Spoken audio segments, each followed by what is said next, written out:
Chapter 3. The Cure of Despondency. The fields and the gardens in the without require sunshine before they can bring forth their richness and beauty, and it is the same with the gardens of the wonders within. Recent discoveries in psychology have revealed the fact that no mental talent or faculty can grow to any satisfaction unless the mind realizes an abundance of brightness and joy. There must be sunshine in the mind if the mind is to develop, and so long as this mental sunshine is continuous, the development will be continuously provided the mental soil is made rich through rich thought, and well cultivated by being and doing. Rich thought, however, is not out of the reach of the average mind, neither is the effort to be and to do lacking among the majority, but the art of living continuously in a world of mental sunshine that is something that is lacking almost everywhere. But it is a lack that must be supplied before we can become and achieve as we should. To be happy is profitable. This is one of the new thoughts of the new age, and it will prove a great thought to all who receive it in the right frame of mind. To cultivate cheerfulness is just as necessary as to cultivate ability and skill. So, therefore, the prevention or cure of despondency is just as important as the prevention or cure of any physical disease. The despondent mind is a sick mind, and a sick mind is more of an obstacle to human welfare than a sick body. For this reason, no one can afford to live on any other side than the sunny side. All other sides mean sickness, failure, and premature death. If our object in life is progress, growth, advancement, and perpetual increase, we must eliminate despondency in all its phases, and permanently establish in its place a state of perpetual joy. Happiness is the normal state of mind. When your mind is in perfect health, it is always happy. In fact, a healthy mind cannot be otherwise happy. Therefore, when you are not happy, your mind is sick and needs attention. And it needs attention, first, because a sick mind may produce both moral and physical disease, and second, because a sick mind cannot do its work properly. Thousands of cases of intemperance and crime can be traced to sick or disappointed minds. And tens of thousands of failures had their beginnings in the same way. To overcome despondency, therefore, and all phases of unhappiness is a matter of the greatest importance. When we study the subject closely, we find that there are two kinds of despondency, each one having its own causes and requiring its own special remedies. The first of these will require but little attention, as it can hardly be called a mental ailment, being rather a symptom of disordered thoughts and wrong viewpoints. It usually arises from unpleasant experiences such as disappointments from failure or defeat, and is therefore easily removed by training the mind to count everything joy, and by resolving to go in the win, no matter what present conditions may indicate. When we look at life from the higher viewpoint, from the viewpoint of the real greatness of man, we will lose neither hope nor courage though we fail repeatedly. From this viewpoint, we discover that every failure can be made a stepping stone to success, and we proceed to use failure in that way whenever it appears. If we are to use failure in this way, however, we must never permit ourselves to fall into despair but must meet every occasion in the attitude of complete self-mastery. Every failure is simply valuable energy gone astray, and if we approach this misdirected energy in the right attitude, we can regain its possession and cause it to work for our advantage. Therefore, those forces in our present circumstances that may seem to be destructive can be changed and made constructive. The reason why is simple.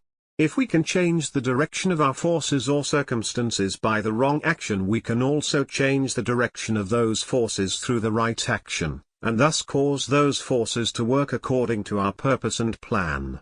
In consequence, when failure comes, we should not give up in despair, but should cheerfully and masterfully gather together the scattered forces and redirect them toward the construction of greater success than we ever knew before. The man who knows that his possibilities are unlimited will never give up to defeat, and therefore will never become despondent. He knows that he will win sooner or later if he continues as he has begun. And he also knows that every great difficulty that he overcomes invariably means added power to the victor.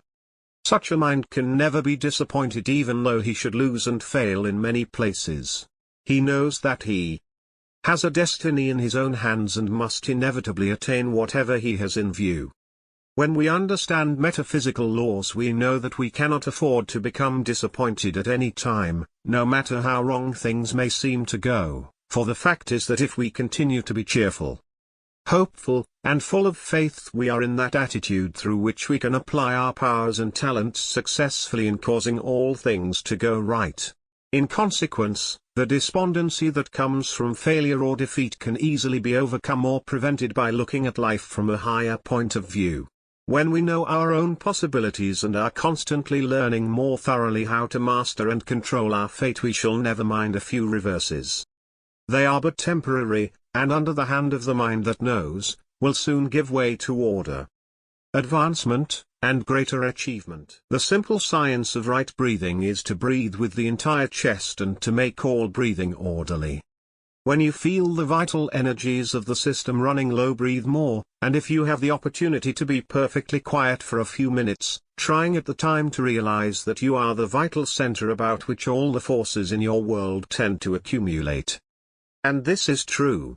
You are a vital center of all the elements and forces in your world, and when you concentrate your attention upon yourself as a vital center of life, you begin to accumulate more life until you are actually filled with more energy than you ever felt before. To hold yourself in this attitude for a few moments is to recharge your system, and instead of feeling depressed, you will soon begin to feel happier and better than you have felt for a long time. When concentrating upon yourself as a living center, hold yourself in perfect poise, realizing that you live and move and have your being in an infinite sea of life. Then gently desire to accumulate all the energy you can appropriate and remain silent for a few minutes in that attitude. The results will be far beyond your expectations. A number of despondent states are produced by misdirected emotions, and the chief cause of misdirected emotions is found in the practice of entertaining desires that cannot be realized at the present moment. When energies accumulate in certain parts of the human system, where they cannot be employed at the time, the effect is always disturbing and depressing upon the nervous system, which in turn produces mental despondency. In other words, whenever unused forces accumulate anywhere, they tend to aggravate the nerves in that region of mind or body. And this disturbance perverts the feelings and the emotions. So long as there is a strong tendency to express the energy of any kind in any direction, a great deal of energy will move in that direction, and if it is denied expression it will accumulate, and this accumulation will produce abnormal conditions in that part of mind or body, the reaction of which always produces a disagreeable feeling in mind. To prevent this, we must learn to entertain only such desires as can be realized at the present time, and also learn how to transmute our energies so that all that energy that cannot be employed in certain functions at the time may be drawn into other functions where more energy can be used to advantage. We should never permit the existence of a desire that cannot be realized at the time.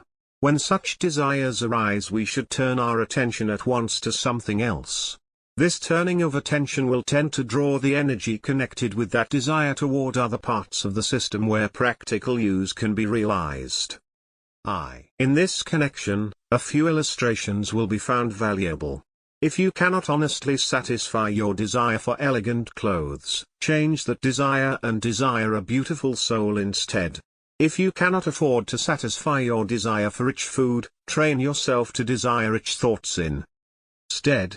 If you cannot at present satisfy your desire for physical progeny, turn your attention upon the mind and create great talent instead.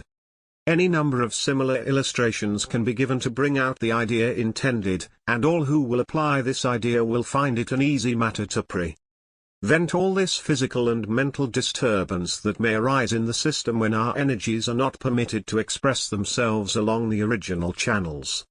In gaining more perfect control over the energies of our system so that we can apply them whenever we may like, we should proceed in the realization of the fact that all energy, whether physical or mental, can be drawn into any organ, any function, or any faculty where we may need extra energy at the time, and as that realization becomes strong and vivid, we shall find that a mere desire to cause our energy to accumulate in any particular part of mind or body where present action is taking place will cause all the surplus energy of the system to flow directly toward that place without delay. Another cause of misdirected emotion is found in uncontrolled feelings. When we permit our feelings of joy to become what may be called hysterical ecstasy, or permit our enthusiasm to take us off from our feet, we are preparing the way for a great fall of the mind. Despondency will follow. Every feeling and every joy must be held in poise, and enthusiasm has its greatest power when perfectly controlled. That form of enthusiasm that runs away from people invariably produces abnormal states of mind, and this is one thing we must do our best to avoid. Whenever a certain emotional state through lack of control goes so far in a certain direction that it usurps the whole attention of the mind, more energy will accumulate in that place than can be used. This accumulation will depress the mind because it becomes a burden, while those other parts of mentality that have been depleted will experience a feeling of emptiness. And here you find the reason why you feel as if you had neither force, ability, nor ambition whenever you feel depressed.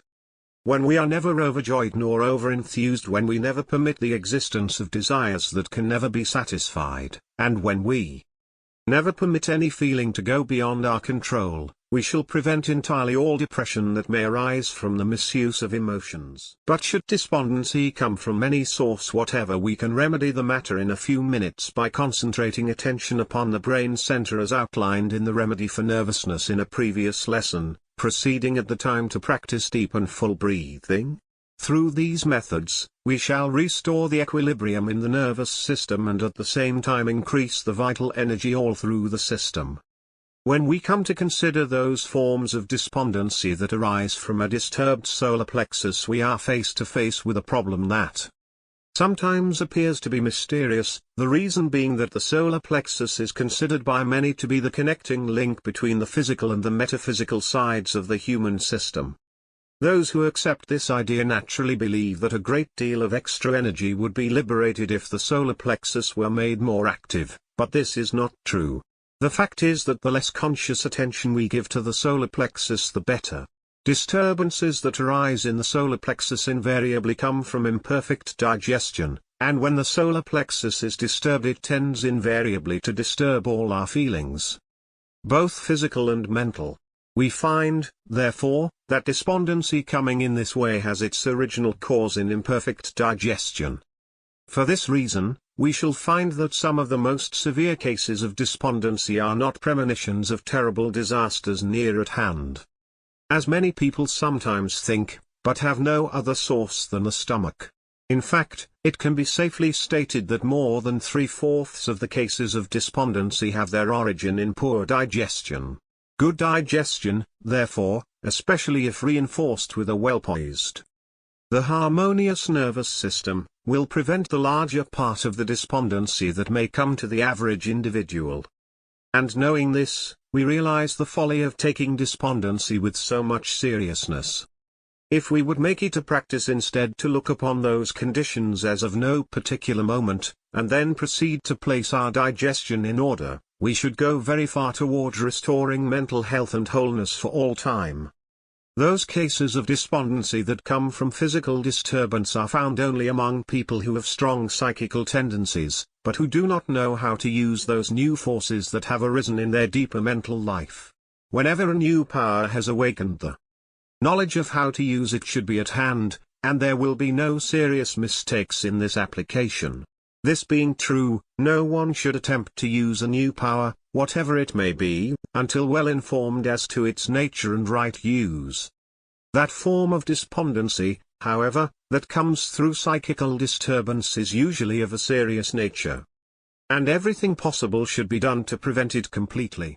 To prevent this condition there is but one safe course to follow, and that is to have nothing whatever to do with psychical phenomena or psychical experience until you understand fully the psychological and metaphysical laws that underlie the phenomena, or until you have attained perfect mastery over yourself.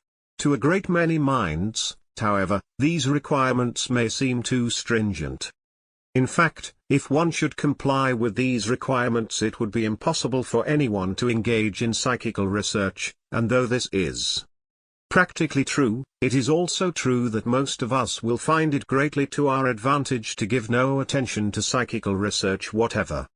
The subject of despondency, however, is one that should receive our best attention, and every method that we can find, in addition to those presented above, should be employed if such methods will remove the tendency of the mind to become depressed. We know that the growing mind, as well as the healthy mind, needs continuous sunshine, and knowing this we shall certainly do our best to provide this sunshine under every circumstance. Our object is not only health, but the power to do greater things in the world. And as the realization of both of these objects demands a growing mind, we shall find it most profitable to provide that mental sunshine that can cause mental growth to be continuous.